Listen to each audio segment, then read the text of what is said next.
from a local university asked me to co-teach in jail. I assume I've been invited to work on the project because I'll be a good fit culturally, because I might understand convict logic in a way that most Tractatus-clutching types wouldn't. Since Jamie asked me to work with them, I've been noticing a pair of heavy ankle-length black boots in a shop window. It's spring, and I'm in the habit of wearing soft leather Oxford shoes with stone-washed jeans twice rolled up at the bottom. This afternoon, I went into the shop. They only had the boots in a size 10. I'm a size 9, but that doesn't matter to me, so I bought them. The next morning in prison, Jamie and I have set the chairs up in a circle and wait for our students. The classroom doubles as an art room. It's like the art classrooms from my school days, except there are bars on the windows, and the pencils and paintbrushes and anything else with a pointed end are kept in padlock cupboards. I look over the pages of our lesson plan on Locke's theory of identity. I imagine my dad trying to make sense of it, and with a pen, I strike red lines through entire paragraphs. Keep it accessible, I say to Jamie.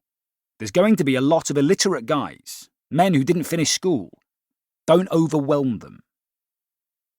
I hear the clanking of heavy metal doors being opened and the echoing voices of men talking in the corridor outside. Our students are approaching. I'm wearing my new boots. The unworn toe caps have a first day at school shininess. A man comes to the door. Is this psychology? He has morning breath and bloodshot eyes. Philosophy, I say. He shrugs, walks in and takes a seat. Another man comes in, gives me a bone-crushing handshake and looks past my shoulder. Another with sallow skin and receding gums. A man clutching a plastic bag with Leeds University printed on it. The bag is split at the seam, but he still carries his library books in it. A man with a round face who looks skeletal in the photo of his ID card. I walk around the group introducing myself, but wince at a pain in my feet. My boots are rubbing my skin. I feel the sting of fresh blisters on my heels. More men arrive until there are 12. Jamie and I take a last look through our notes for today's class. Accessible, I say again. The men sit in a circle and I explain Locke. That's not quite right, says a student called Macca.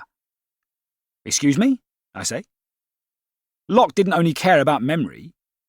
He points at my whiteboard. It was more consciousness. All 12 men are looking at me.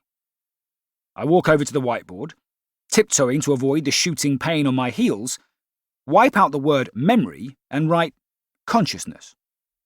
The men laugh and whisper to each other. I try to explain Locke again, moving only in small strides, careful not to land my whole foot on the floor. A few minutes later, another student who has just finished a distance learning degree explains how Rousseau might disagree with Locke. 20 minutes in, we have run out of material. From across the room, Jamie's eyes meet mine and the word accessible silently rings out between us. Jamie sets the students some work in small groups and suggests we go over to the desk in the corner of the room to confer. Jamie goes to the desk, and I tiptoe behind. Freedom. Part of you may live alone inside, like a stone at the bottom of a well. But the other part must be so caught up in the flurry of the world that you shiver there inside, when outside, at 40 days' distance, a leaf moves. Nazim Hikmet. A few months on, I now wear the same soft leather Oxford shoes to prison every week that I wear most other days. I've just returned from 3 weeks travelling solo in Thailand. My skin has bronzed and my hair is caramel brown. I walk through the strip-lit corridors of the prison to my classroom. A man escorted by guards passes me from the opposite direction. He has a pallid forehead and flaking skin underneath his eyes. I roll down the sleeves of my shirt to hide my suntan. I get to the classroom and write the theme for today's lesson on the board. Freedom. 20 minutes later, the officer outside in the corridor shouts, "Free flow!" Free flow is the time the gates inside the prison are unlocked and men move from their cells to education, workshops, or other activities.